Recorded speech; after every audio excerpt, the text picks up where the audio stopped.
All right, what's up, everybody? Welcome to the party. Today is Worldwide Wednesday, November 19th, 2025. Thanksgiving's next week. Oh, my God.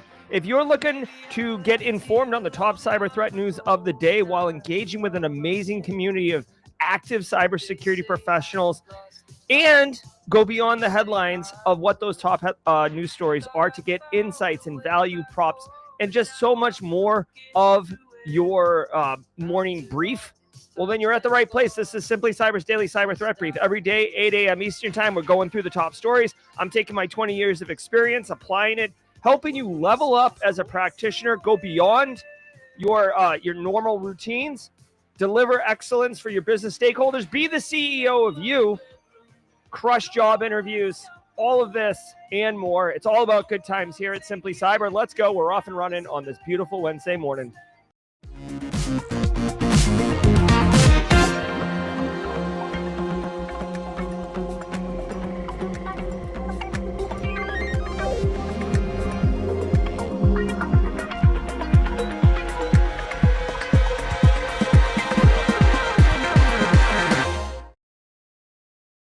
All right. Good morning, everybody. I hope you had a great Tuesday and ready to crush it this Wednesday. Wherever you are, good morning, good afternoon, good evening. Hope it's going well for you. Yes, this is the Daily Cyber Threat Brief. We're going to go through 8 cybersecurity stories to keep you current. It is vitally important that you stay current on the top cyber news of the day. This is called threat intelligence. Basically, this is the grind, everybody. In order to be able to make effective decisions, understand where to allocate resources, understand where to go look for threat hunting, you need to stay current. This isn't a guessing game. You don't just listen, ChatGPT and Claude are pretty great, but you can't ask it to go threat hunting or do ingest threat intelligence for you. I know you can, so don't fight me on that. But what I mean is you have to do it yourself. It's kind of one of those things you got to, chew on. And that's what we're doing here alongside many of our regular people, Mara Levy, Mike Andruzzi, Callie Queen, IRL, Space Tacos, Elliot Mattice, Marcus Kyler, Jay Gold, Jay Crypto, Jay Mod, all of them here in chat. If today's your first episode, drop a hashtag first timer in chat. Hashtag first timer in chat. We love welcoming our first timers. We have special sound effects, special emote. If you're a first timer, you would not know that I got my hair cut yesterday and I'm feeling human again. So I was battling. I was like Perrin Ibarra from Wheel of Time, fighting the wolf dream as my mane was taking me over, getting its own personality. Every single episode of the Daily Cyber Threat Brief is worth half a CPE. So say what's up in chat, Rhonda Rummerfield, Trixer Horner, Stones fan, Steve Young. Say what's up in chat. Grab a screenshot. Include the stream title, which has the date and the unique episode number, which, by the way, this is episode 1009 of Simply Cyber's Daily Cyber Threat Brief. Putting in the work day in, day out, all about good times. E-Lucky, we've got a first timer. If you're a squad member, please do me a favor and let's welcome E-Lucky the way that we normally do first timers. E-Lucky, hope you have a great experience. Welcome to the party, pal. Welcome to the party, pal. Love it, love it, love it. All right, guys. We did the first timers. I don't research or prep for any of these stories. Ain't nobody got time for that. So just so you know, I have no idea what I'm going to say. I have no idea what the stories are going to be. We're going to go through this together. It's all about good times. Abdullah, 603rd timer. Welcome to the party, pal. Welcome back. Welcome to the party, pal. All right, guys. Hey, let's pay the bills really quickly. Want to say shout out and thank you to the stream sponsors, those who enable me to bring this show to you 1,009 times, starting with DeleteMe. DeleteMe does all the hard work. Oh, wait, hold on. DeleteMe makes it easy, quick, and safe to remove your personal data online at a time when surveillance and data breaches are common enough to make everyone vulnerable. DeleteMe does all the hard work of wiping you and your family's personal info from data broker websites. DeleteMe knows your privacy is worth protecting. Sign up and provide DeleteMe with your exactly what information you want deleted, and the experts take it from there. I've used DeleteMe for at least a year and a half now. It's very clean. It's like basically outsourcing your online privacy. As someone with an active online presence, privacy is really important to me. I tell you guys daily, I have a wife, I have kids, I have a home, I exist in real life. I'm not deep fake up in here. And I'd like to choose who knows where I am and who doesn't, right? because sometimes I have some spicy hot takes. Spicy! Sometimes people don't agree with me, right? I like to choose it. So take control of your data also and keep your private life private by signing up for DeleteMe now at a special discount for our listeners. Get 20% off DeleteMe plan when you go to joindeleteme.com/simplycyber and use promo code simplycyber at checkout. The only way to get 20% off is to go to joindeleteme.com/simplycyber and enter code simplycyber at checkout. That's joindeleteme.com/simplycyber, code simplycyber. Thank you very much, DeleteMe, and thank you all of you. Did you know that Anti-Siphon training is absolutely disrupting the traditional cybersecurity training industry by providing high-quality, cutting-edge education to everyone? And I've been telling you guys all week about this. Today at noon, it's November 19th, we finally got here. Today at noon, you can do a 2025 data deep dive. This is basically a retrospective on the year of 2025 and all the different hacks, macro insights, trend data, big stories that stood out. This is a wealth of information, okay? Here's the deal. This is a free webinar to go to. Why would you want to go to this? If you're, interviewing for jobs, dude, I'm telling you, this is huge. You're going to be able to steal their ideas and their thoughts, ingest them, assimilate them, make them your own, have those insights, be able to remember and cite different major incidents from 2025. The person on the other side of the table interviewing you knows what those stories are. They may even forgot.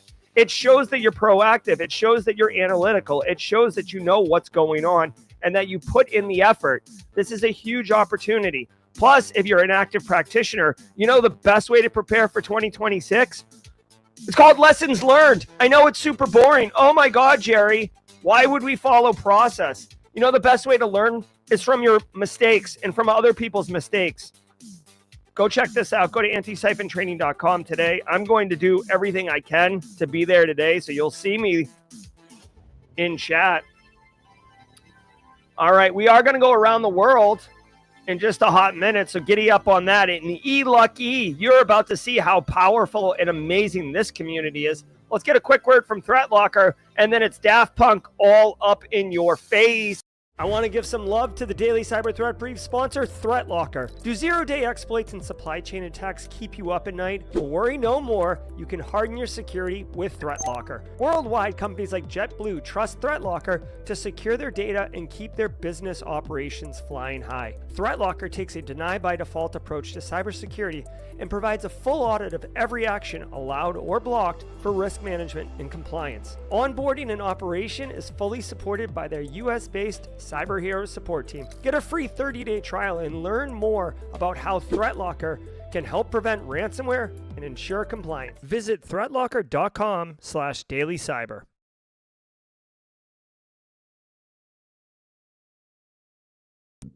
Yeah, look at this. I just registered myself, so I will be there. I am registered. I am ready for a How You Got Hacked 2025 retrospective. Let's go.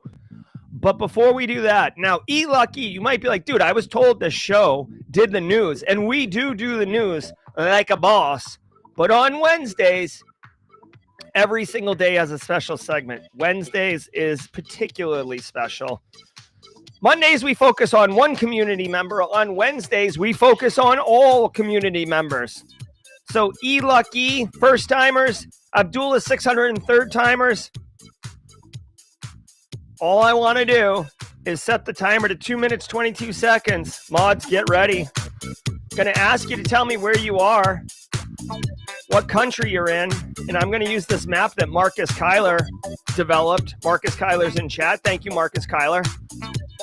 And here we go. I'm going to show you in 2 minutes how friggin' awesome this community is. Let's go. Hold on. Set the timer.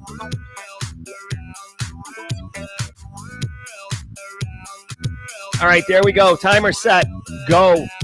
Where are you at, everybody? TechCrunch first on the board with Denver, Colorado. America's Online, Dallas, Fort Worth. What up, Philly? Brotherly love. Texas in the house. Big Texas. Greenville. The upstates representing. Killing Texas. Huntsville, Alabama. Faced Oil across the pond. Ireland is in the house. Let's go, Ireland. Houston, Texas. Boca Raton. Yes, sir. Virginia Beach, Australia. Andrew Gardner. staying up late for us. Thank you, Andrew Gardner. I know it's hard. Pensacola, New York. What up, Mississippi? The UK is in the house. Daylight M, very nice. We got Europe. Oh, why is it so hard to click today? San Francisco, Medine G is bringing Africa online. Hello, let's go Africa. Dirty Jersey, New York City, Big Apple, Ontario, Canada. Arturo's in the house. I think I saw another one. Norway, printer device. Let's go Norway. Scandinavia is representing. India, Sarwana Gupta, bringing India online, and the greater Asia. Bangladesh right next door to India. Thank you, Bangladesh. Good morning. The Philippines, look at us getting going today. All right, here we go. Bangladesh, Ghana. Yes, sir, Ghana. All right. Ghana, I love it. Saki, Chicago, Nigeria, Blue Badge, Nigeria. Thank you very much. Oh, my God, dude. David XW8SN, Nigeria, Virginia Cyber Risk Witch, of course, Perth, Washington. Thank you very much for getting up early this morning to be with us.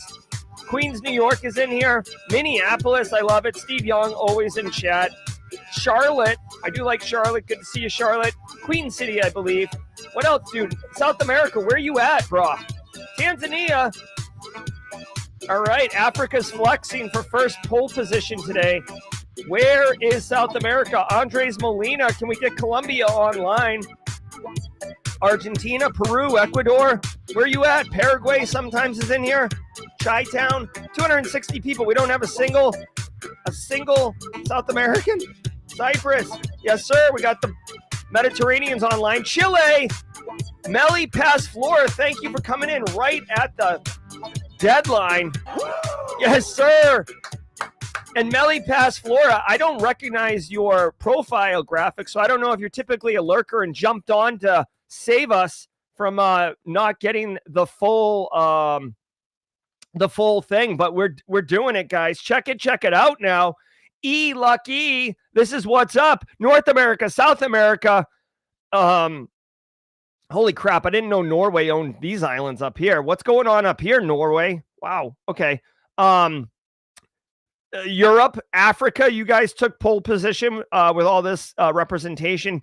Asia, Australia staying up late. Ladies and gentlemen, congratulations. This is what I'm talking about, guys. Our community, Simply Cyber, just absolutely amazing. The DR, Jeremy representing. Guys, this is what community looks like. This is what, inclusion looks like. I love it. This is why the chat pops off, because we have all sorts of perspectives in this chat. Love it, love it, love it. Thanks. Good to see you. And shout out to the mods, Jenny Housley, Haircut Fish, Kimberly Can Fix It. As always, Justin Gold, who's operating kind of in a side channel method right now. We got it. All right, everybody. Let's get to work. Sit back, relax, and let's let the cool sounds of the hot news wash over us in an awesome way. I will tell you really quick, someone mentioned Antarctica. I have a good friend. Well, I have a friend named Scott Walker who I worked with when I used to go to Antarctica. And he just posted on LinkedIn yesterday that he actually is taking not a permanent position. You can't have permanent positions in Antarctica. You have to rotate in and out, but you can have really long positions. And he's got one at McMurdo Station. So I can reach out to him and try to coordinate. I believe McMurdo operates in Eastern time zone. So I can reach out to him and see about getting some Antarctica action, special edition for you guys. So stay tuned for that. I'll see what I can do, but do me a favor. Let's relax. Let's get to work. Let's put in the cycles. Let's go. From the CISO series, it's cybersecurity. Computer, headlines. load up the headlines. Thank you. These are the cybersecurity headlines for Wednesday, November 19th, 2025. I'm Sarah Lane. FCC to torch rules from Salt Typhoon. The FCC is set to vote on scrapping former cybersecurity rules imposed after the 2024 Salt Typhoon attacks, which required telecoms to implement basic security controls like MFA, role-based access, and patching. The FCC, under the current administration, argues the rules were legally overreaching and ineffective, favoring a collaborative, voluntary approach with industry and federal agencies instead. Salt Typhoon, a China-linked cyber espionage campaign, compromised U.S. government, telecom, and university networks, affecting sensitive data from millions globally. Bruh. All right. For those who are not in the United States, basically, there's a bunch of different ways to govern, okay? And one way is to be, really prescriptive and really over the top and like kind of like a lot of government involvement, right? And this isn't a politics show. I'm not going to get into like libertarian views versus, like Democrat versus Republican versus, socialist approaches. But the thing is, under the previous administration, there was edict pushed down or regulations pushed down that you required these telecommunication companies to adopt certain cybersecurity controls. And the idea is, hey, listen, you guys are critical infrastructure. You have to put these controls in place in order to be minimum secure and get after it. Now, China, allegedly, I don't even know if it's considered alleged anymore, but like Salt Typhoon basically exploited and got into the top 9 telecommunication companies in the United States, right? Your Verizon, AT&T, Sprint, Boost, right? I think maybe Jitterbug was in there. I'm joking. I'm just joking. But the idea is that they got in, and this argument is saying, and so this is like heavy government oversight and involvement. The other side is, hey, listen, you're a private company. You know what's best for you. Just you do what you think is best for your situation, and we'll handle it from there. This is a lot of like hands off. Now, obviously, for-profit companies are going to do, they have shareholders, right? They're in the interest of making money, lots of it, right? So since cybersecurity is a cost center, which is just a fancy business term, meaning it doesn't generate profit or revenue for the company. It sucks money out of the company, but it's the cost of doing business. Spending less, right, on cyber increases profits. Okay. So this argument is, hey, listen, the rules that you have placed on us are too burdensome, and it's causing us to be less effective as a business, i.e. not making as much money, but also very difficult to meet the rules because they're burdensome. Now, listen, really quickly, I've worked in all sorts of environments where, like, the United States, this is a perfect example, United States Marine Corps, right? I worked on a project when I was at the Marine Corps, and they had this laptop, right? And the laptop was part of the warfighter's kit. And this is like 2005, right? So this is going to show how dated this is. But they had a drone and they had a laptop, and they would throw the drone and then they would control the drone from the laptop in the field. Okay. It was like a closed system. It was a closed system. It wasn't even on the network. It was just like the drone and the laptop. And because of FISMA, but basically in the DoD world, it's called DIACAP. But like, because of these strict regulations, like the laptop had to have a password on it, an MFA, it had to work with NMCI. It had to have all these controls on it. And it basically made it not really usable for the warfighter, right? So if the warfighter is, in the field behind enemy lines and like throws the drone, and then they have to like log in and then stick a CAC card in and do all these other things, by the time they get in, the drone's like gone, right? So there's sometimes it's overburdensome, right? Not all the controls fit all the situations. Okay, having said that, multi-factor authentication is too burdensome, bro. We're not asking you to implement a change control board for routine changes. That would be ridiculous and burdensome. What we're asking for is foundational cyber hygiene. Don't do it, anyone. Don't say it. I feel like Phil Stafford's going to say it. Don't say it. And I think that this is more of an opportunity where for-profit companies are taking advantage of a new administration that would have different views. Excuse me. Oh, I guess I'm 14 and I just went through puberty. Did you hear that? This administration has different views, and now they're pushing back in order to get it. At the end of the day, the telecommunication companies got punched in the mouth and absolutely compromised. So I don't care if it's regulated. I don't care if it's your own choice. Put on the MFA. Put the controls in place. Burdensome. Get out of here with that noise. Jay Gold, no! Rogue Cyber, no!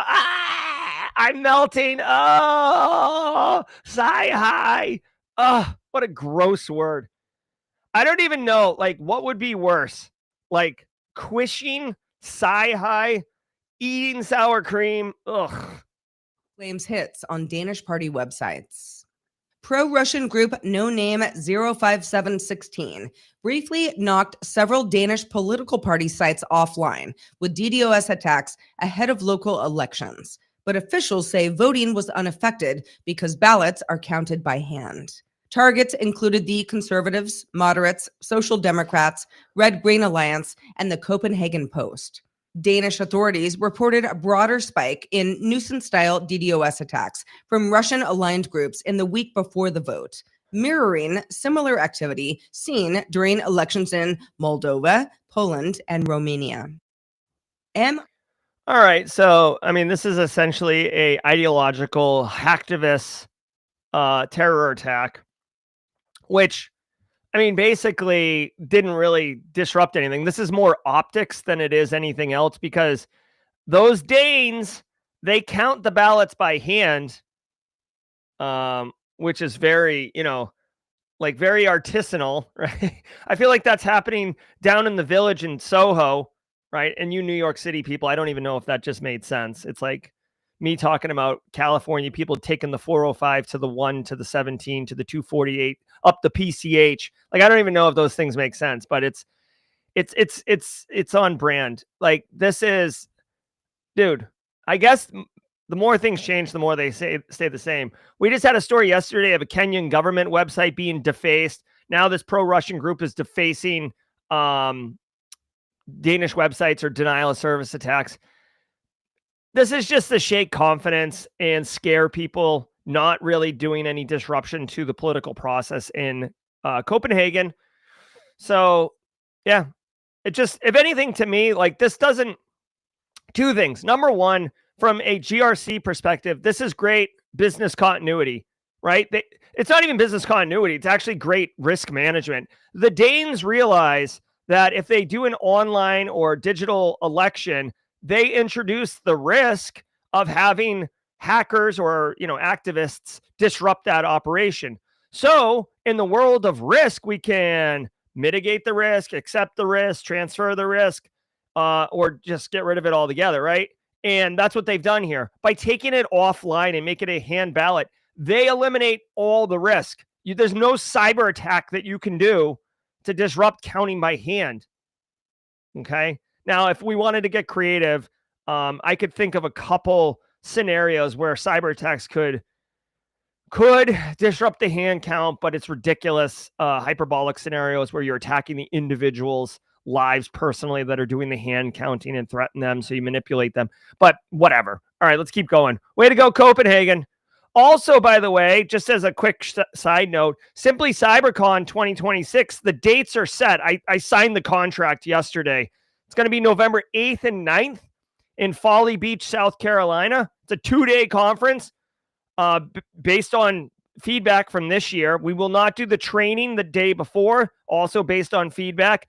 Also, B-Sides Charleston is November 7th, so we've partnered with them throughout that weekend. But the reason I bring it up right now is because, sadly, James McQuiggan at 35,000 feet will be in Copenhagen, coincidentally, during the time of our conference. So it will be so sad to not have James McQuiggan at 35,000 feet. But don't worry, just like Zach Hill was our official one of these, like, fatheads for 2025, there will be a James McQuiggan fathead for 2026. Mark my words. I5 warns Chinese spies are using LinkedIn. Britain's Domestic Intelligence Service issued a warning that Chinese operatives are trying to recruit and cultivate UK lawmakers and policy influencers through LinkedIn, headhunters, and front companies tied to China's Ministry of State Security.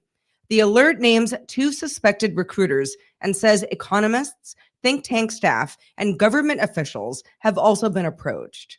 It comes as the UK faces criticism over a collapsed spying case involving 2 men accused of aiding China and follows earlier warnings about Chinese political interference, cyber espionage, and theft of tech secrets.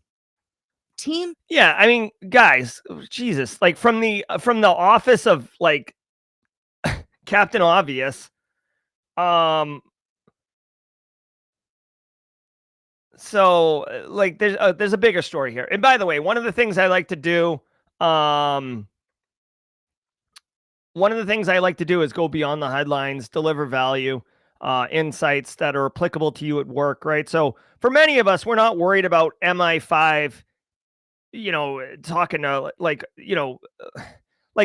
this is around targeting lawmakers and Chinese espionage campaigns. So the bigger picture here is LinkedIn. Not everybody you talk to on LinkedIn is real. Not everybody you talk to on LinkedIn, looks the way they do, right? It's nothing in 2025 for a spy essentially to create a handsome man profile or a beautiful woman profile, to create a backstory of Silicon Valley and Harvard educated and VC investments and all these other things, right? Like we do sock puppet accounts on our side. There's no, like, of course this is happening. So all I would say is espionage campaigns and cultivating assets for spying. Yeah. Social media, it's where it's at. Now, LinkedIn is obviously for business, so that's where it's being targeted. But you should educate your end users, educate your workforce, educate your executives to be mindful. Like, to me, it's like ridiculous that you would be so like a babe in the woods or like a toddler wandering out into traffic using LinkedIn and being like, oh my God, look at this. Look at this VC. They want to invest heavily in me, but first I have to send them my blueprints. No problem. Oh man, this is great. This person wants to take me on an all expenses trip to, whatever, Epcot. All I got to do is vote this way on the current coming vote in the Senate. I'd love to do that for that free trip. What are we doing here? Who is that dumb? Now, I will say that China's excellent at playing the long game. So they're not going to be like, hello, I saw your profile. I think we should connect. Connection made. And then the next thing out of their mouth is, would you like to commit treason for China? No. Like, it's a slow build. Go, dude, not talk to Charles Finfrock, but I've talked to the people in the CIA. These relationships you build over time. You establish trust. You establish relationships. Reciprocate. And then you ask for the thing. So educate your workforce and especially your executives. Anyone with buying power, right? Anyone who has access to money. Straight cash, homie. They're the ones. All right. Users can report messages wrongly flagged as threats. Microsoft is adding a new option in Teams that lets users report messages that were incorrectly flagged as malicious. The feature, first introduced back in September, is rolling out globally by the end of November and will be enabled by default for organizations using Microsoft Defender for Office 365 Plan 2 or Defender XDR. Users on desktop, mobile, and web will be able to flag false positives, and admins can manage the setting in the Teams Admin Center. The new option arrives alongside other recent safety updates, including malicious link alerts and screen capture blocking. All right. So Microsoft Teams, I guess becoming somewhat useful, more useful. I'm not a fan of Teams. I guess given the choice between like WebEx and Teams, I'll take Teams, but like, I don't know, not a fan. All right. So they're basically crowdsourcing, I guess, false positives, crowdsourcing whether or not, policy decisions are accurate or not, because humans are the ones who are going to do it. False positive threat alerts triggered by messages incorrectly flagged, right? So this is pretty cool, right? So think about Discord, right? We have an amazing Discord server. If you're not part of the Discord server, by the way, go to simplycyber.io/Discord in your web browser, simplycyber.io/Discord. But anyways, the point I want to make is, it takes a village, right? Like, this is why it's so important to educate your end users. When somebody does something super dodgy in Discord, like, hey, check out this crypto opportunity, or hey, does anyone want to buy stolen data? It's usually a community member that does @mod, and then like 2 seconds later, one of the members of the mod team absolutely boot, like it's Battletoads, that user off the server, right? And shout out to Battletoads. If you know, you know. That game was wildly underrated, super hard too. So that's all they're doing here. They're basically, Microsoft is getting with the program, right? So that if you see if there's a message that gets incorrectly flagged, they enable workforce people to say this is not a problem. This will lead to better user experiences for sure. And remember, most people are not going to report something as a false positive unless they feel comfortable and confident that it is a false positive. So your chances of this kind of getting weaponized or polluting your overall ecosystem with real positives that are being flagged by false positives is highly unlikely. Yeah. I remember, I didn't realize there was such a Battletoads contingent up in chat. Oh yeah. And for you youngs, I'm sure you can get it on one of these, like, consoles that has like 1,000 games on it. Go get Battletoads a try. Make sure you clear your schedule though. I don't even think you can continue on Battletoads. I think you have to play it straight through. Like, I think you can continuously like continue, but there's no like code. You can't get to like level 8 and then start on level 8 again. Oh, to be young and have zero responsibility, be able to play Battletoads for like 80 hours in a row. All right, let's keep going. I remember, oh yeah. Huge thanks to our sponsor, KnowBe4. Your email gateway isn't catching everything, and cyber criminals know that. That's why there's KnowBe4's cloud email security platform. It's not just another filter. It's a dynamic AI-powered layer of defense that detects and stops advanced threats before they reach your users' inboxes. Request a demo of KnowBe4's cloud email security at knowbe4.com or visit them this week at Microsoft Ignite booth 5532. You know what made Battletoads so cool was that, like, it was like edgy. Like, I don't know if you guys, again, you youngs would have no idea, but in the 90s, like, extreme became a thing. Like, that was a whole thing. Like, that's where the X Games started. Like in Providence, Rhode Island, like I think it was like 92, 93. It was the X Games. It was extreme. That's when Mountain Dew Code Red came out. Like, it was like everything was to the max. Extreme, extreme, extreme. And Battletoads was kind of like that first game that was like ridiculously like it was hyperbolic. It was so ridiculous. But God, it was fun. Oh, it was so fun. All right. Let's go. I wish I could play our song, but we can't.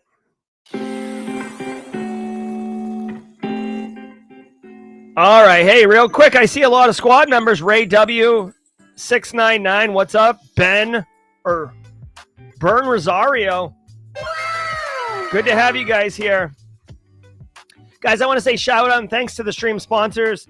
Really quickly, DeleteMe, Anti-Siphon, ThreatLocker, and Barricade Cyber Solutions. Guys, today's the day. If you would like to get educated on configuring your Microsoft 365 environment in a way that's impactful and meaningful, specifically securing those OneDrive and SharePoint instances, right?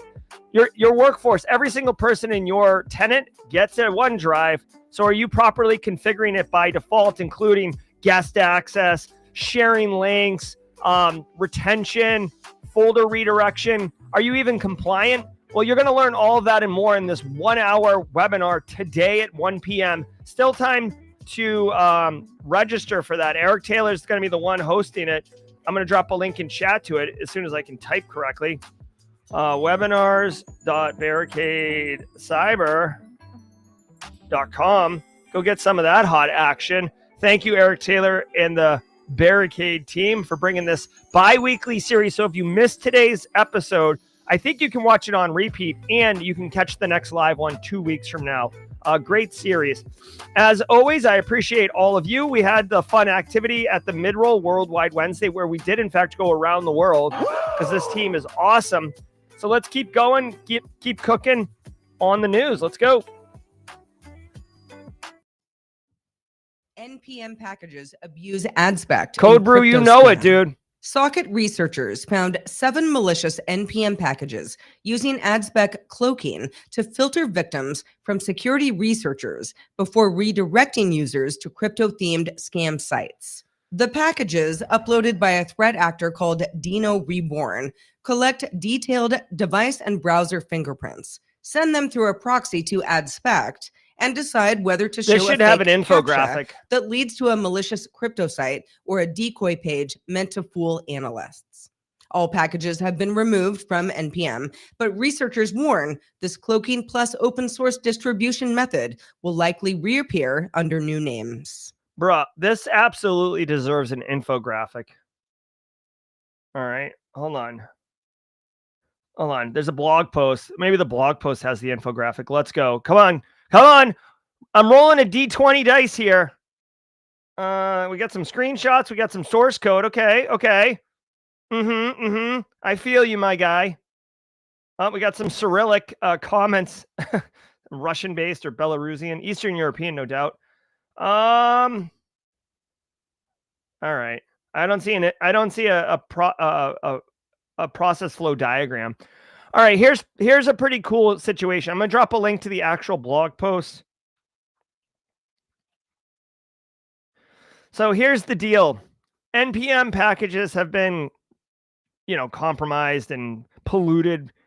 And there is a malware campaign going on right now presenting fake websites. And the interesting thing here, a little bit more sophisticated, you don't typically get this, is that it tries to do essentially anti-analysis. So it tries to tell whether or not the visitor is a target of interest, i.e. they have a crypto wallet, or if it's a security researcher. If it's a security researcher, it evades them and sends them somewhere else that's not useful. And if it's a victim or a potential mark, it sends them to the attack, right? The trap.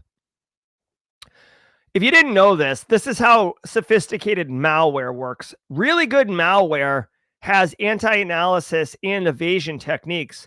So security researchers know, security researchers have tools that they use to analyze malware all the time. Malware authors, bad guys, they're well aware of this. So they can look to see if certain processes are running. They can reach out to certain domains to check if they're enclosed in a sandbox and not able to access the network. And if any of these things map to true, they can disable, or the really sophisticated ones will do something else altogether. And that's kind of what this NPM package is doing. So unfortunately, if you're working with researchers, or you're working with developers, or you're working with power users that screw around with NPM, they could accidentally introduce this into their code and not know any better. Trying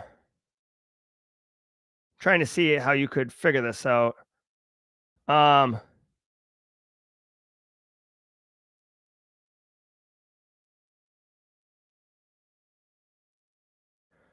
All right, so the threat actor manipulates by abusing AdSpec, which is a cloaking service that allows websites to show a different content to legitimate visitors and unwanted traffic. Okay. All right, they're using malvertising, which is essentially malicious, like malicious ads that, like, it's in the iframe on the side or whatever, but it's going to a malicious website.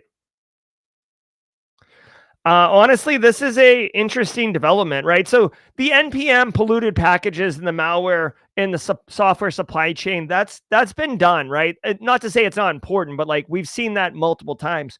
What's interesting here is that the threat actors are now leveling up their game by using some of these tools that are frankly designed for good of cloaking anti-research and open source distribution. Like they're combining the three of these things in order to achieve a more effective piece of malware. And frankly, not just effective in detonation, but effective for the threat actors because they are more likely to only get true positive victims, right? Victims that have crypto wallets, right? They don't want to screw around with a security researcher.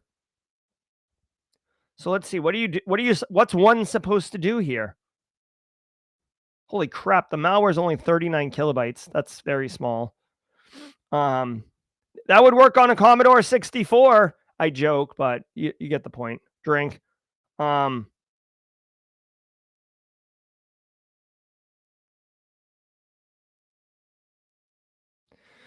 right. I'm trying to figure out here what is the what are you supposed to do? Like, all right, this is clearly bad. Like, how do we protect our users? That's really the question here. All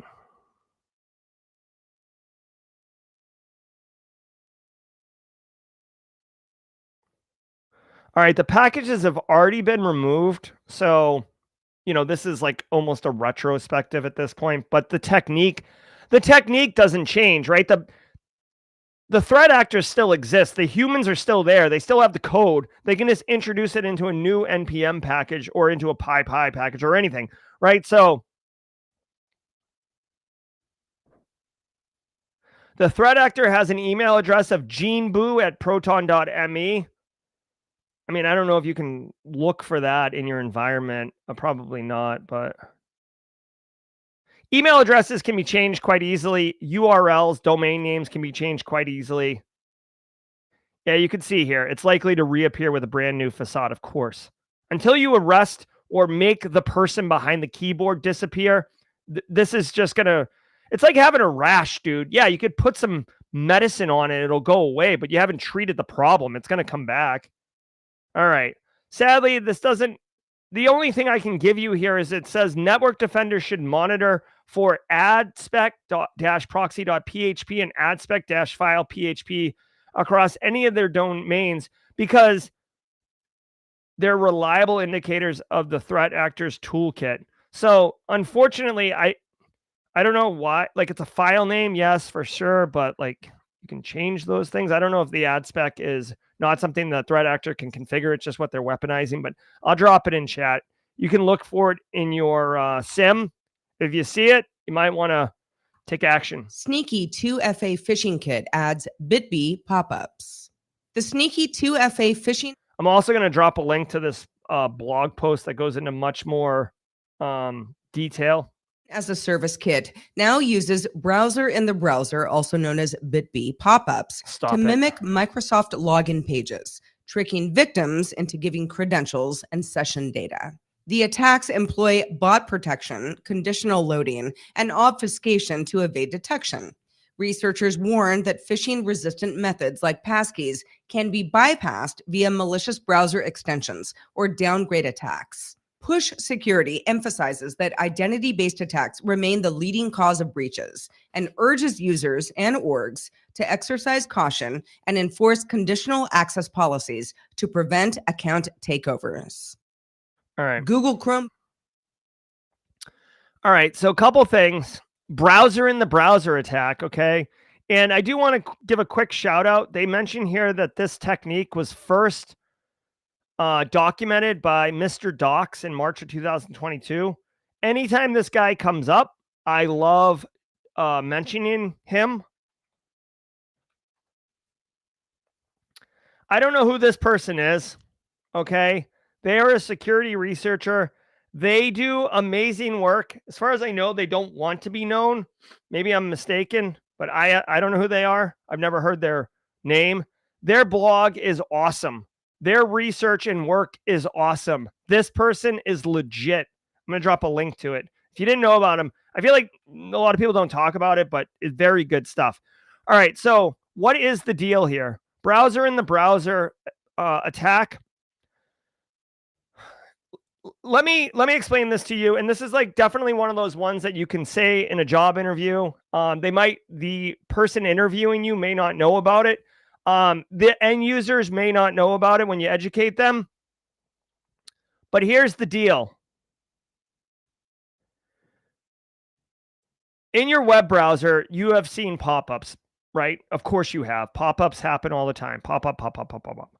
This technique has a pop-up that occurs, and using a blend of CSS, or cascading style sheets, and HTML, hypertext markup language, right? Basically, the bits and pieces that develop a web page, you're able to do a really large pop-up that looks exactly like a web browser.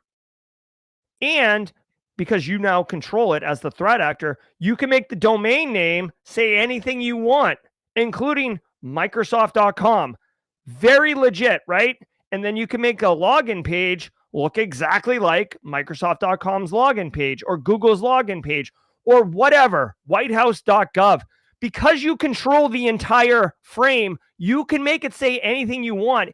And that is the rub, because a victim that doesn't know any better, doesn't realize it's a pop-up, we've trained them to look at domain names. They're going to look right at the domain and say Microsoft.com or mybusiness.com or whitehouse.gov or google.com or whatever.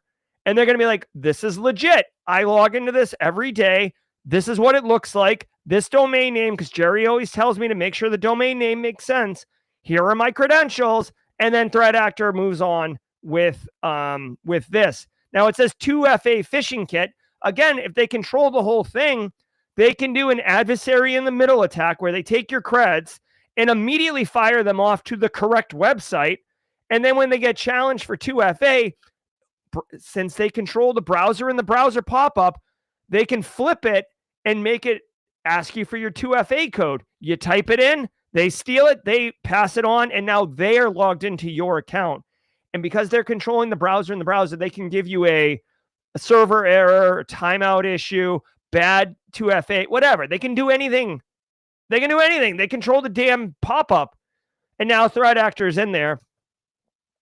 So number one, if you have browser extensions that can stop pop-ups, definitely. If you, oh, I forgot. I haven't been doing the stupid ad thing. Not ad. I wasn't moving the little ticker around. Educate your end users, right? This is a tough one for people to wrap their head around, though, okay? Because it's going to look real. The domain name is going to look real. For me personally, I feel like trying to tell the workforce about this one is going to result in just some people feeling apathetic, like, oh my God. So all the things you've been telling me for years, the threat actors figured a way around that. Forget it. There's no hope. Just be careful, okay? If you can, prevent pop-ups maybe, or have alerting for pop-ups or something. I don't know. Definitely have detections in place for weird logins, conditional access, geolocation, geofencing, odd time zones, or odd times of logging in, etc. Bug exploited as a 0-day. Google issued emergency patches for 2 high-severity Chrome 0 days in the V8 JavaScript engine, a type confusion flaw actively being exploited in the wild. Both can allow arbitrary code execution and potential full system compromise. The first was discovered by Clément Lessing of Google Tag, and the second by Google's Big Sleep tool. Users are urged to update immediately to prevent exploitation. If you're keeping track, and I know you are, these are the 7th and 8th Chrome 0 days patched in 2025. You gotta patch it. All right. Everybody go, go, go. All right, let's look at how bad this really is. It is a 0 day. Google themselves is advising a patch now, i.e. patch immediately. Let's check out EPSSlookup.com. Drop in this EPS score. Hit search. Okay, so very low EPSS score, meaning the likelihood of you, the real Kyle, and James Bender experiencing this attack within the next 30 days is 0.07 of 1%. All right. So very low, very unlikely. The CVSS score is 8.8, so high, not critical. So this is not a, even though this story makes it seem like patch now or risk full compromise, right? Like do it or die, right? Like that's basically what this is saying. According to the EPSS score, it's a get it done during normal patch cycles. Now, as a Chrome user, what I would say is it's incredibly easy to update Chrome. Like, guys, I usually have like I'm not even exaggerating. I probably have like 75 tabs open at any given time. I get that it's a pain in the A when you close the tabs if you're working on something. But like I do try to close all my I try to close out my Chromes at the end of the day every day so you can work an update in into your routine. And if you're doing centralized management, you know what I mean? Just push it. Here's my thing. When you're trying to manage a group, like an organization or something that has more than 100 people, which is many of us, you're not going to please everybody, right? Someone's going to get pissy no matter what. So push it. Try to aim a maintenance window, like, I don't know, like Saturday night, 2 a.m., whatever. Send out communication. This is happening. Normal patch cycles, and then send it. Or as I think the librarian Christina Paulika said, it's sendy, right? If you're like sendy, right? I think Gen Z, like people like me started saying send it, and then Gen Z's like, oh my God, we can't say send it anymore. We gotta update it. Sendy. Now we've taken that from them too. Pazin Ploy reports data breach. Pazin Ploy, France's social security service for parents and home-based child care workers, says a breach discovered on November 14th may have exposed data on more than 1.2 million people. The stolen information could include names, birthplaces, postal addresses, social security numbers, banking institutions, and internal identifiers, though no IBANs, emails, phone numbers, or passwords seem to be accessed. The service warns affected individuals to watch for targeted phishing attempts. Okay. I mean, yes, that's what they should advise. You should be aware of targeted phishing attempts. However, like that is not like I mean, it's not satisfying, right? It's like, oh, 1.2 million records compromised. Careful, you might be targeted by cyber criminals. We're still going to see you on Thursday for pickleball? Like, what are we doing here? Enjoy your 2 years of life or identity theft protection, which you may or may not getting. Yes. So anytime you're involved in a data breach, you could have an increased targeted attack. By the way, like just like how about just in general, like TechGrun 11G, you could have a targeted attack, right? Like you should just be on guard all the time. I hate, like, I'm sorry that I'm robbing everybody of their innocence, but our data is all out there. If threat actors want to target you, they're going to target you. Okay. So like whoever is like involved in this attack, like this isn't the event where they turn on their brain and be like, oh, I guess I better pay attention. What are we talking about, man? We like the internet is like got all of our data. The internet's incredibly hostile. There's all sorts of threat actors running around. Your data's been involved in so many different breaches. It's ridiculous. So yeah, be on the lookout for targeted attacks.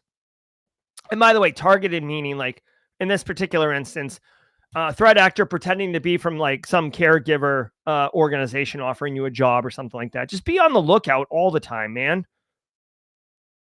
Psst. Hey, you. No, we're not doing that. Okay, here we go.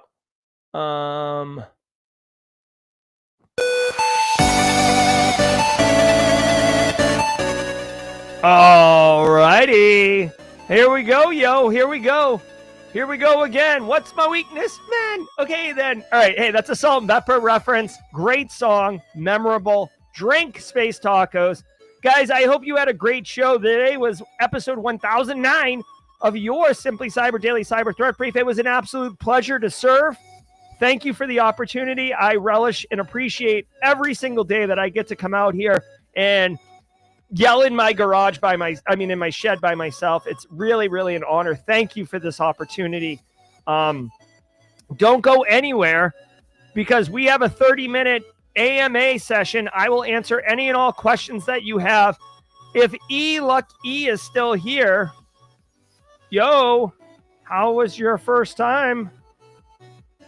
I'm asking Luck E about his first time here on the show. See if they enjoyed it or if they got some constructive feedback. Maybe they're excited and want to come back. Maybe not. I don't know. We'll see.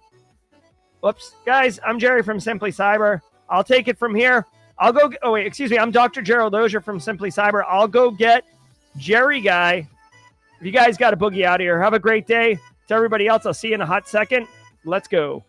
Ever wonder what it takes to break into cybersecurity? Join us every weekday for Jawjacking, where industry experts answer your burning questions about the cybersecurity field. Live, unfiltered, and totally free. Let's level up together. It's time for some Jawjacking.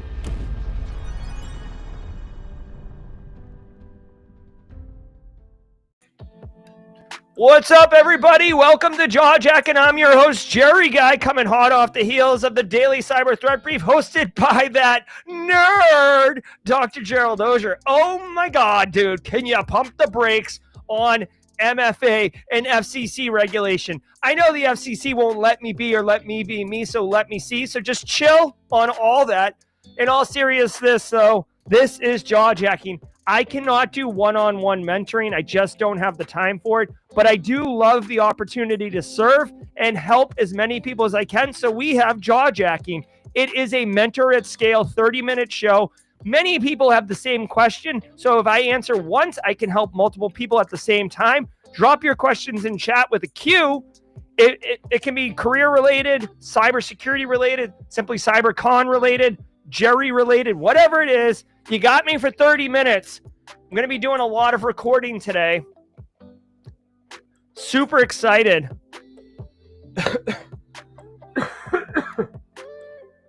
What's up, AB? How you doing, man? Guys, AB Showtime. Love this guy. Always bringing positivity to the crowd. All right, what do we got? Space Tacos, did you hear my salt and pepper riff? I will tell you also, we will have tons of activities at Simply Cybercon 2026, including open mic night. You can expect Tyler Ramsby and Joe Hudson to be rap battling, among other things. Maybe we can get Jesse Johnson to bring an axe, get a little jam going.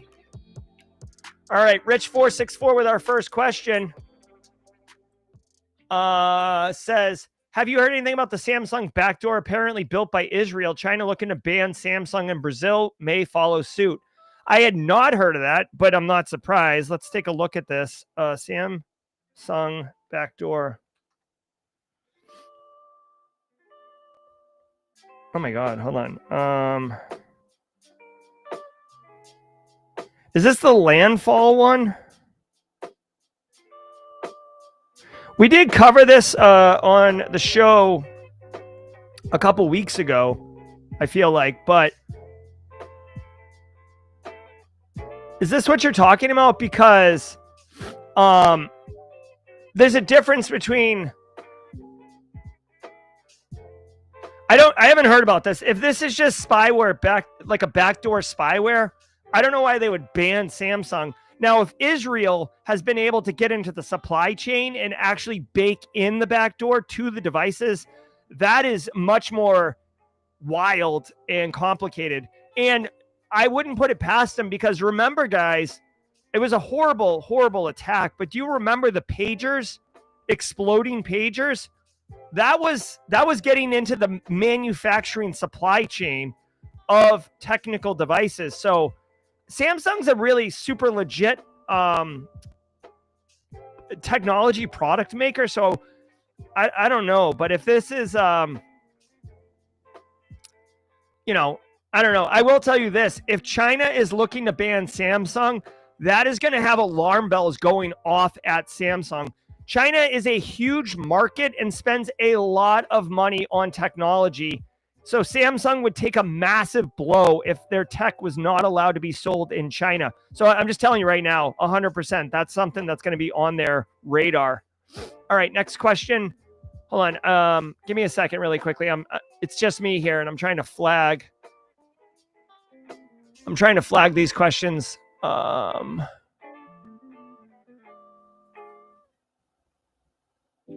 Give me a second.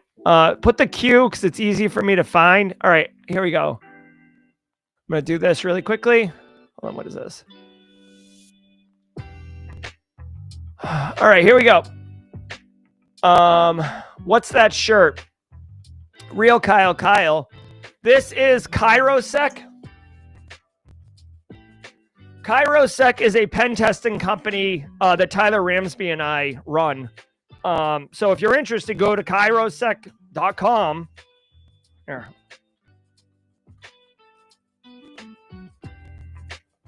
If you didn't know, now you know. Kyrosec is a penetration testing company that, Tyler Ramsby, there we are right there. Tyler Ramsby and I run. He's a founder and principal consultant. I'm director of strategy and business development and represent the CISO perspective on sales calls and stuff. So I'm wearing it today because Tyler and I are launching a podcast around pen testing and explaining it to executives. And I wear my Kyrosec shirt when I'm doing that podcast. So thanks for asking. Gerald, I noticed GRC Masterclass is discounted. Could you talk about the class? Good for people with zero experience, don't need GRC software.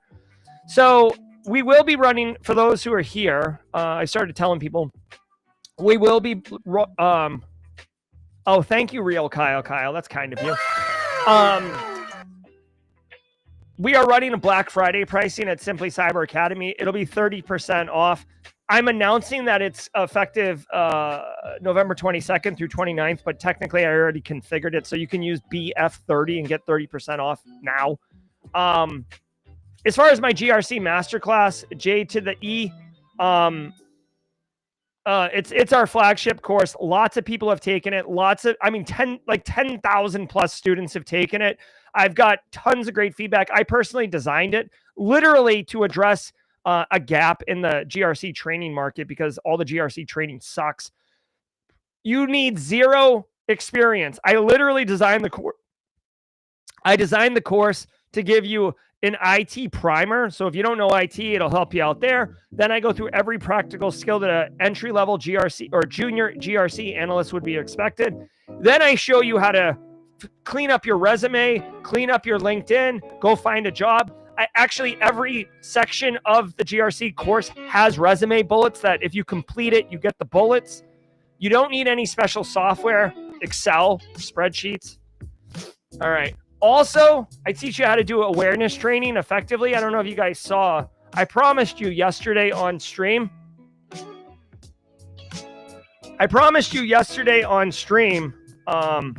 This, and I did it.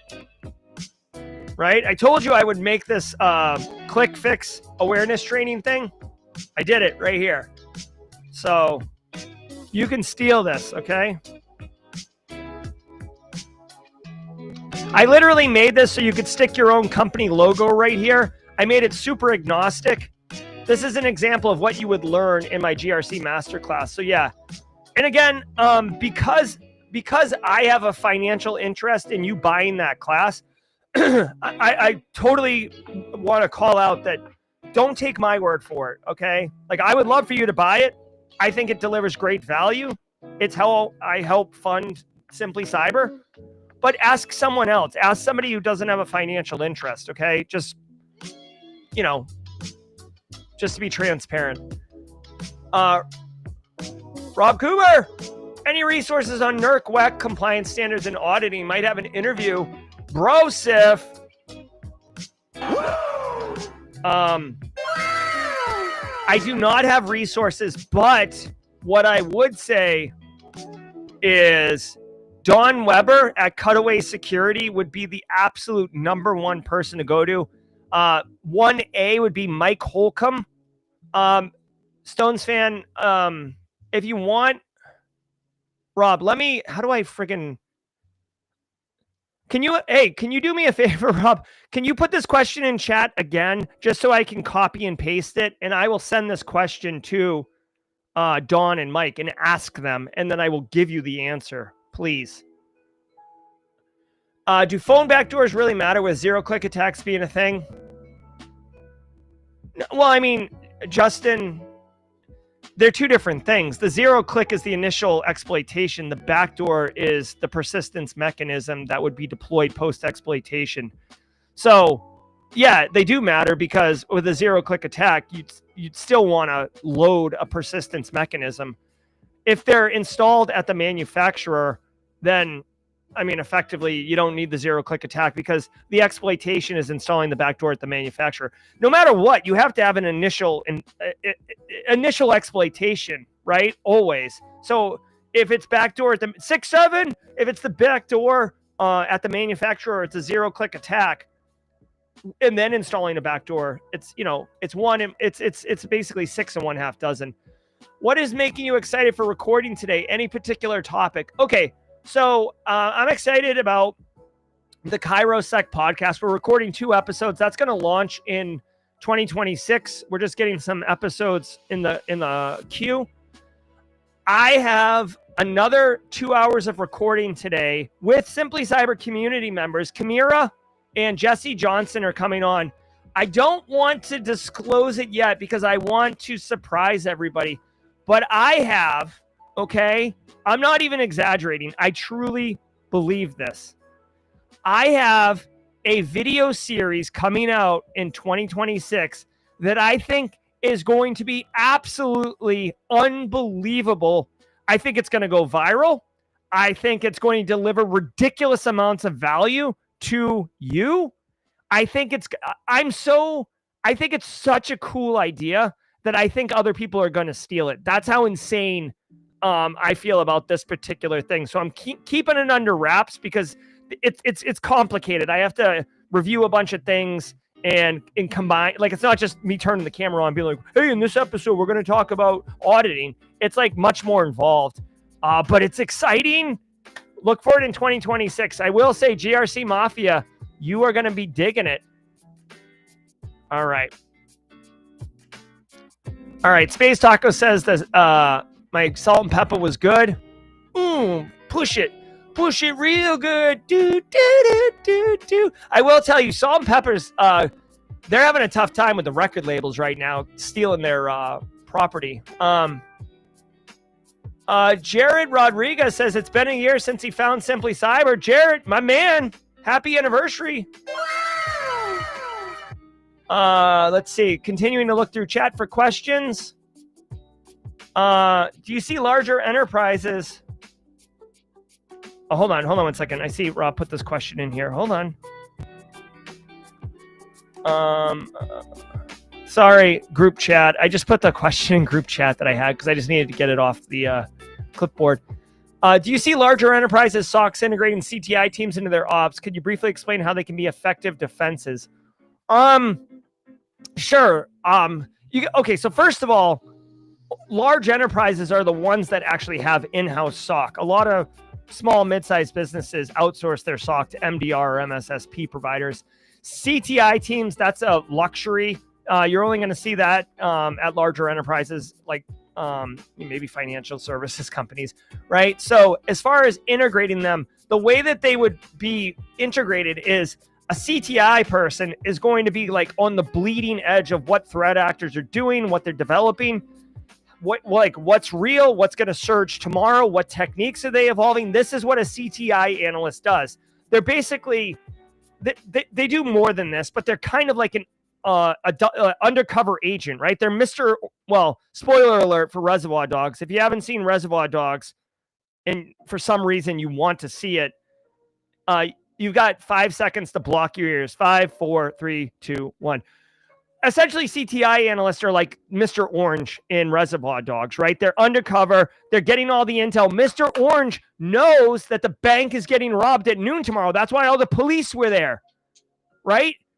CTI analysts do that, and they bring the information to the SOC, to detection engineers, and they say, hey, bro, look at this. There's an uptick in this. They're going to be doing this.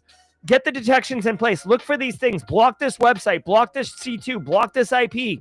That's how they integrate. It basically gives the SOC advance notice to be able to put in the proper defenses in order to mitigate down the risk and hopefully prevent exploitation from happening, instead of, you know, having a meantime to detection where like you see it already exploited and then you're cleaning up, right? Kamira, come on now. All right. What else we got here? We're at 9/11. Not chat. Oh, by the way, tomorrow at Simply Cyber Firesides, my guest is Nick Ascoli.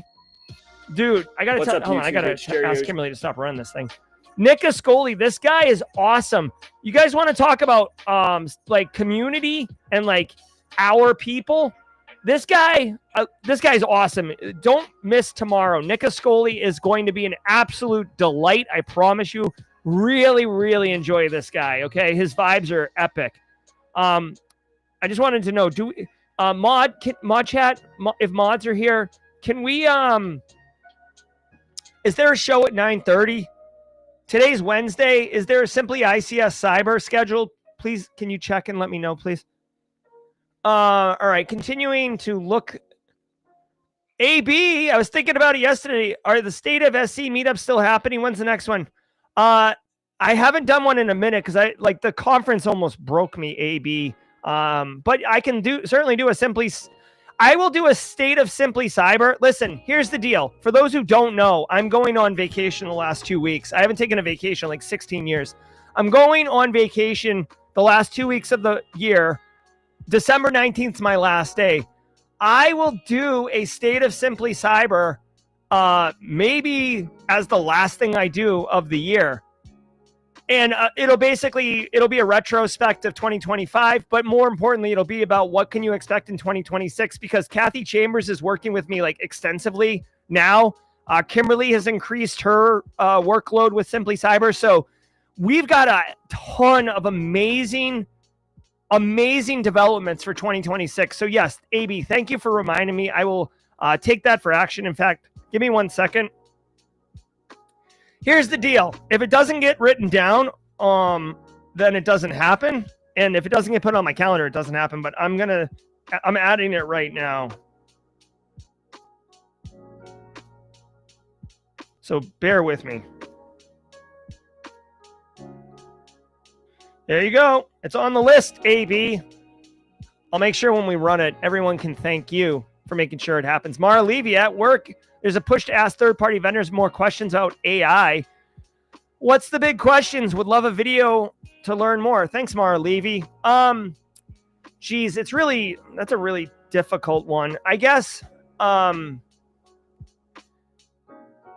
you're talking about AI components, you're saying like it's like you're buying an application or a tech stack and they're integrating AI into it, or is it like you're asking these firms how they're using AI to do work?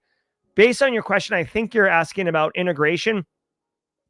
I mean, I would ask if it's their own models or if they're just utilizing APIs to reach out to OpenAI or Claude. You might want to ask them, which models they're interfacing with, like Sonnet versus Opus, if you want the Anthropic. You could ask that. I don't know if they said Sonnet or Opus. I don't know if I would be like, oh, that's a game changer. To me, a lot of these tools are just using API wrappers to make it look like it's now AI enabled. In reality, they're just going out to frigging Anthropic, same as you, and then passing the cost of the API license tokens to you. If they're rolling their own AI, that is curious and interesting. What data are they training it on if they run their own AI?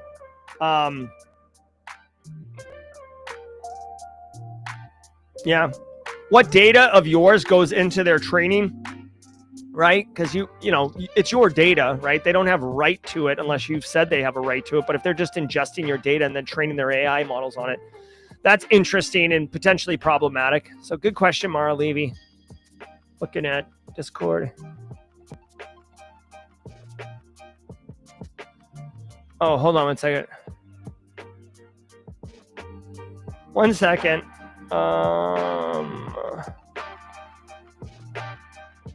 All right. I'll have to, Kimberly, I'll have to look into that after the stream is over. All right. Do we have Simply ICS at, oh, we do. Okay. We do. Thank you very much, Dan. We have Simply ICS at,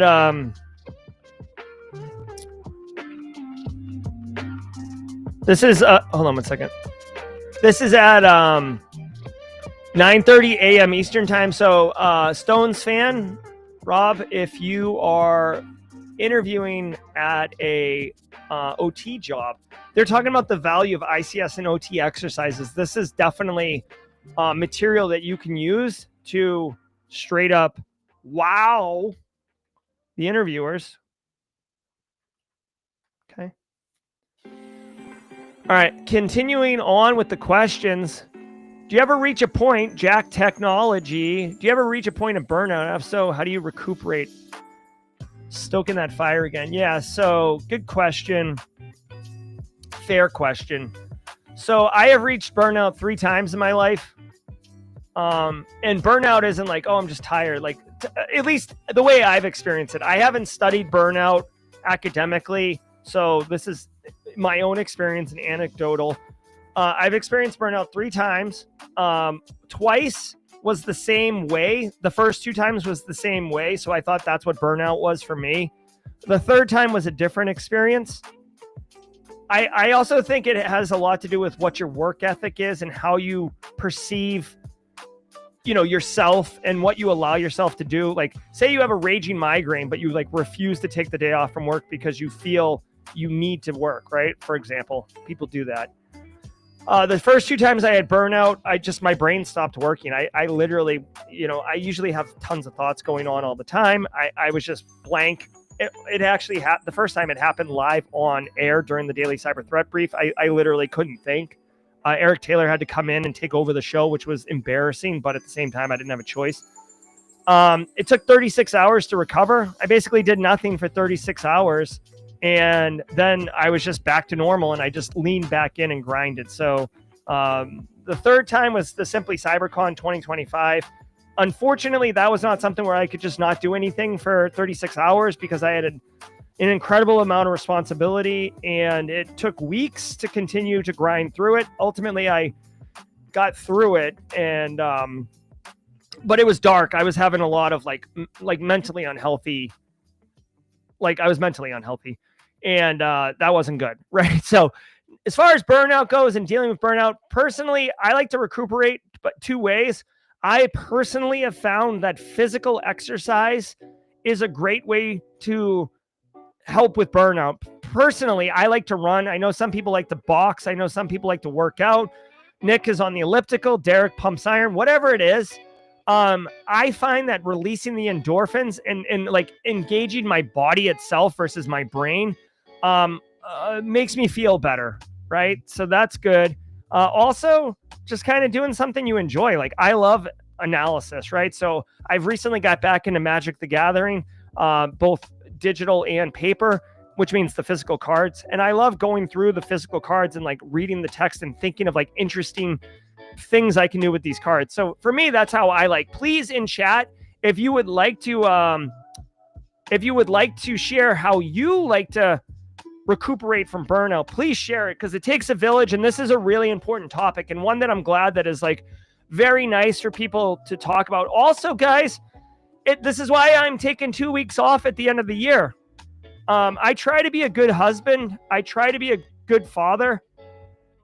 I went full time with Simply Cyber in 2023, September 2023. I told my wife and family I was going to take December off that year. I worked every day. Last year, I tried to be more reasonable. I told my wife and my family I was taking the last 2 weeks of December off. I worked every day, which is embarrassing to make a commitment like that and then just absolutely steamroll through it. I told my wife and family I was taking 2 weeks off this year and I'm going to. And I'm super excited. I need to be able to All right. So next question. Can you talk about the 2026 SCCon updates? I missed it. Yes. So simply Cybercon 2026. I signed the contract yesterday. We will update the website, and there'll be all sorts of activities. So number one, it will be at the Tides Hotel in Folly Beach. Okay. Let me show you this. The dates are November 8th and November 9th, 2026. So check this out. Tides Hotel, Folly Beach. Okay, so check this out. This is Folly Beach, okay? Really quick, let me orientate everybody. Okay? This is Charleston proper, okay? Wait, whoops. What the hell? This is Charleston proper right here, okay? So this is the peninsula. This dot right here is literally where we had the conference this year. Maybe 20 minutes away, look at all these islands and coast, is Folly Beach. Now, Folly Beach is a very like bohemian, think of like the dude from Big Lebowski. He'd want to hang out here. This is a very chill area. You'll notice there's only one road that comes into it, okay?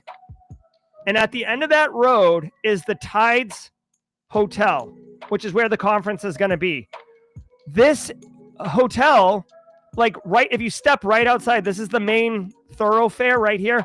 There's restaurants and bars and all sorts of shops and stuff all right here. So it's very, very walkable. Tons of opportunity for activities. There's a cool pier here that you can walk out on. It's going to be November 8th and 9th, which is a Sunday and Monday.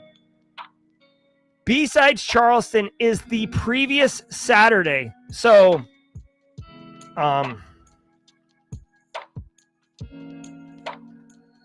looking at a quick calendar, if you look at this, right? B-Sides Charleston is the 7th. Our conference is the 8th and 9th, and my birthday is the 10th, right? So there will be, you can stay at the Tides Hotel. We're going to have block room rates, very, very affordable. I think the rooms are like $139 a night. Also, I want to point out the hotel is pet friendly.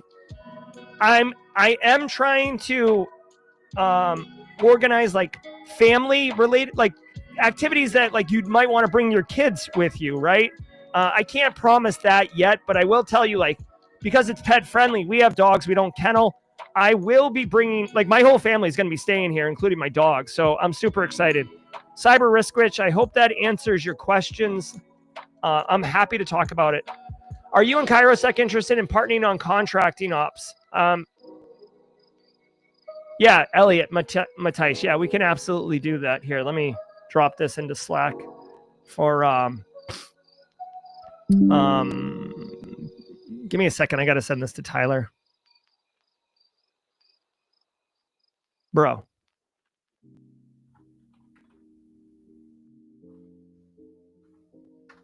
All right, sent. All right, next question. C. Mendoza, how widely is Tenable used in DoD environments compared to private companies, and do they use it differently? Basically, vulnerability scanners, there's like three main ones: Qualys, Tenable, and Nexpose, right? Or Rapid7, depending on what you want to call it. Tenable is really widely used. As far as DoD, I mean, I haven't worked in the DoD for a hot minute, so I don't know what the contracts look like, but it is one of the popular ones. I'd be stunned if Tenable didn't have a DoD contract, since they're one of the big three. And it's used the same way. It's a vulnerability scanner, right? I will tell you that you can download the Nessus, which is the scanner part of it, and use it for free. The community edition up to 16 IP addresses, so you can get used to it. Great opportunity. Great opportunity. And the pricing, careful with the pricing, because at my last company, or my second to last company, I did roll out Tenable, and the scanner itself was like $3,000 a year, I think, which is like super affordable, right? But the reporting, which is very important, the reporting was like $70,000 a year. So I had to use like Power BI and duct tape and some bubble gum and like make my own reporting dashboards, which was a pain in the A. So just be mindful of that, C. Mendoza. But yeah, it's definitely widely used and recommend it. Michael Gillette, are CTI teams being utilized more in SOC ops and larger orgs? Oh, I already answered this question. Yes. Sean Sailors just submitted an RFQ for CairoSec. Thanks, Sean Sailors. We will definitely get with you. All right, continuing here. Let's see. Continuing to look, we have 9:25. We got 5 minutes. Cyber Risk Witch, can you just let me know if that answered your question? If anyone has questions about the con, let me know. I'm very excited about the con. All right, so Stones fan, I got this question. I will get it to the guys. Complete this sentence. If I could have one thing for Christmas, it would be, oh man. If I could have one thing for Christmas, it would be a better understanding of AI, agentic AI, and a couple use cases built in N8N by me that work and help me with my business. Now, if you're looking for like a gift under the tree, a Stream Deck would be great. All right. What are the benefits of having my address, passwords, and a password manager instead of a browser? Well, I mean, it's more secure, right? Password managers are, they're protected. Typically, the password manager or the password vault company doesn't have access to the keys to get to your passwords, so it's a little bit better. You don't take on the risk of the vulnerabilities of the browser potentially leading to compromise. A password vault moves with you. If you store it only in your browser, well, then you really only have use of it in your instances. But if you are on your phone or whatever, and you're not using your browser, the decentralization of the password manager from the browser allows you to have more utility. Good question. Continuing to look for questions with a Q while we have 2 minutes until airtime. Sorry. Yeah, come here. All right. Next question. I'm going to try to go lightning round now for the sake of questions. Grar! Phil Stafford. I don't even know that. I'm not going to fight Tyler Ramsby. The dude knows how to box and he's bigger than me. He's in a different weight class. And I mean that politely. Cyber Risk Witch, what books would you recommend for developing a consulting mindset? Reading The Trusted Advisor, now about building trust and relationships with clients. That's a good question. I mean, if you're talking about building your own business too, may I recommend this is a classic, right? This book is classic. I've read this book twice. Where's the cover of the book, dude? Yeah, The E-Myth Revisited. This one's a good one. Not necessarily the consulting mindset, but it does help you think about how to structure your business and not get here. Basically the deal behind this book is not getting so wrapped up in the delivery of business that you're not actually able to run a business.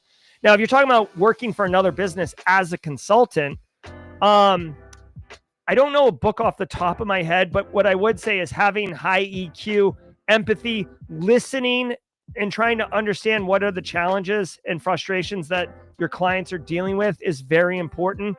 They will tell you what the problems are if you ask the right questions. So instead of just coming to them and being like, oh, here's your problem, let me solve it. The listening and the EQ is pretty important. I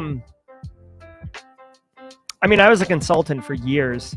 I don't know if I ever read a book though. I worked at Booz Allen, which is like one of these big firms that has like basically a really well-defined workflow process for molding you into a consultant. It's a good question though. I'll ask, you know what? One of my very, very close friends is a partner at Deloitte. I will ask him if he has an answer to this question.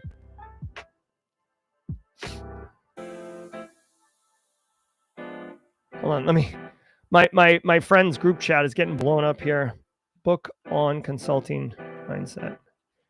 All right, let's see. Elliot Matthias does a daily meditation. Oh, we're going live here. We're going live. See if I can answer Silence Poet question in a hot second. What can you do to not become a SME on a topic even you seem to know more than?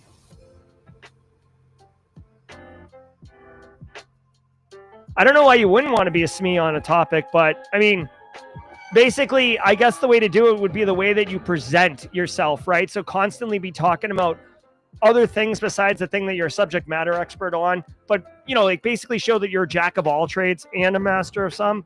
All right. Good job, Silence Poet. All right, everybody, we're going to get out of here. Thank you, everybody, for your time. It's a pleasure to serve. I hope you got value from the stream. Lucky, come on back tomorrow.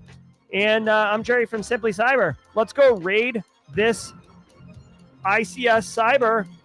I'll drop a link in here. See ya. Until next. Wait, Jesus Christ. Until next time, stay secure. See ya.